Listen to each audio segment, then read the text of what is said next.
মমতা বন্দ্যোপাধ্যায় বা তাদের পোষা যারা রয়েছে তাদের কি বলবো আমি জানি না, চাকর বাকরই বলবো, তাদের গায়ে লাগছে কেন জানেন তো? ইতিমধ্যেই মাননীয় সুপ্রিম কোর্ট বলে দিয়েছেন যে যারা এই দেশে অনুপ্রবেশকারী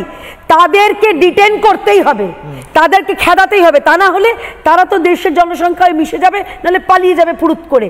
এই জায়গাটাতে রাগ, কারণ যারা এদের কোর ভোট ব্যাংক, যারা এদের হৃৎপিণ্ড,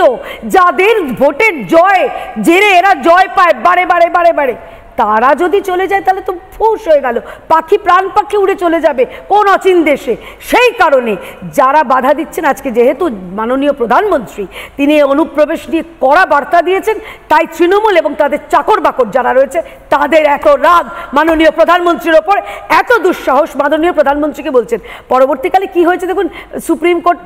জানেন না, হাইকোর্ট জানে না, কোনো কোর্ট জানে না, তৃণমূলের কিছু মাওবাদীপন্থী নকশালপন্থী নেতারা তারা সব জেনে গেছেন, এবং সেটা যে জেনেটা কতটা বড় বড় থাপ্পড় খেয়েছেন গতকাল রাহুল গান্ধী সেটা বুঝেই গেছিলেন, ছুটেছিলেন আমি স্যার বন্ধ করব, স্যারের জায়গা হাতে পেন্সিল নিয়ে চলে এসেছেন।